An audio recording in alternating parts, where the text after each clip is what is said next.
So last episode guys, nakita po natin na nagkaroon na ng bakbakan sa pagitan ng tauhan ni Lucius Zografis at ng mga Ryuzen 7. So nakita po natin na ginamitan na ng mga Ryuzen 7 ng kanilang mga special ability, ang Five-Headed Dragons, na sinumo naman ang isa sa mga alagad ni Lucius Zografis na gumagamit ng Beast Magic.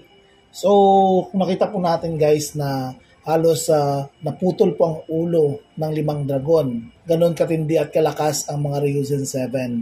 So magpapatuloy po ang ating episode 347 ng Black Clover. So wag po natin kalimutan na mag-subscribe sa ating channel para mas updated tayo sa ating mga videos.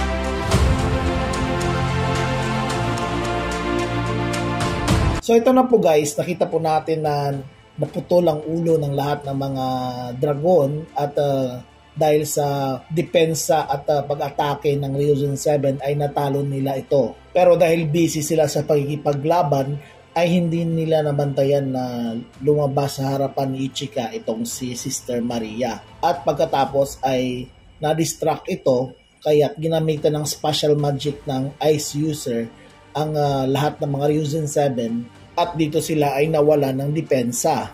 Halos silang 5 guys ay natamaan sa special magic ng Ice User ni Lucius Zografis, pero mabuti na lang at nakabangon naman itong dalawa.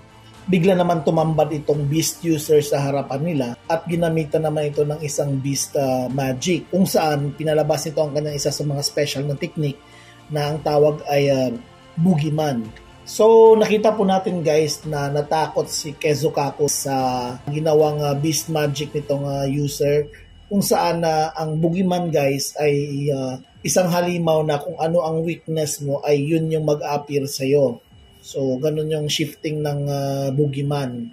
So lumabas sa harapan ni Kezukako guys ay isang palaka kaya nag-transform ito. So ibig sabihin takot na takot si Kezukako sa mga palaka. So nawalan ang depensa ng grupo guys at tutulungan pa sana ni Ichika itong si Kezukako, kaso lang ginamitan ulit ng Beast User si Ichika ng Boogeyman, and then pagkatapos ay nag-transform ito ng ama ni Ichika.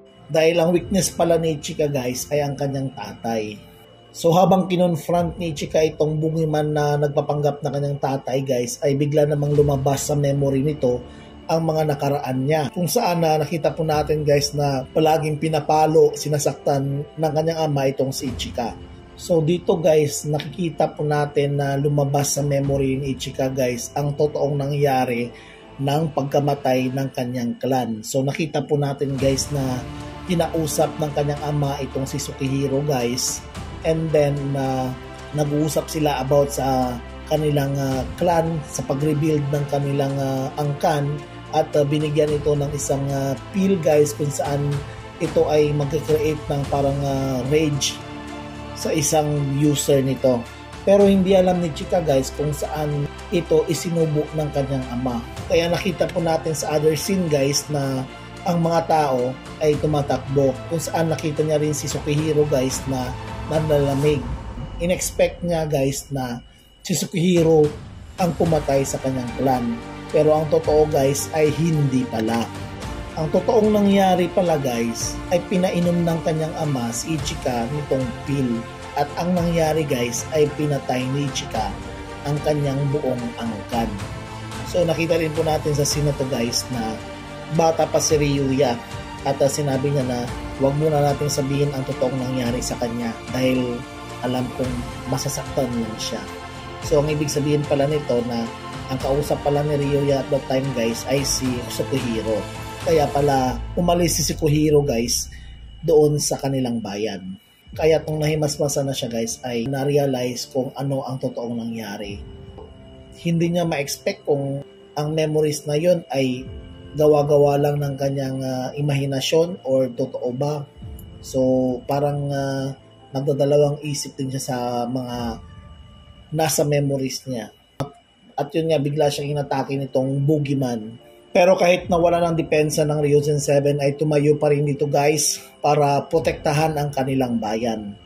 At natawa naman itong si Lily dahil alam niya na matatalo na ang grupo ng Ryuzen 7 at ganun din ay ibinuhay ulit at niresurrect ng Beast User itong Five-Headed Dragon.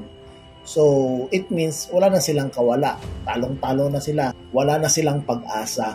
At nakita rin po natin na si Ichika ay natalo na rin sa itong boogeyman kung saan nagpapanggap na kanyang ama. Nung time na i-slash na siya ng kanyang boogeyman na to guys, ay napahinto na lamang si Ichika guys dahil nakita niya sa kanyang malikmata na akala niya ay si Tsukihiro, pero yun pala ay si Asta.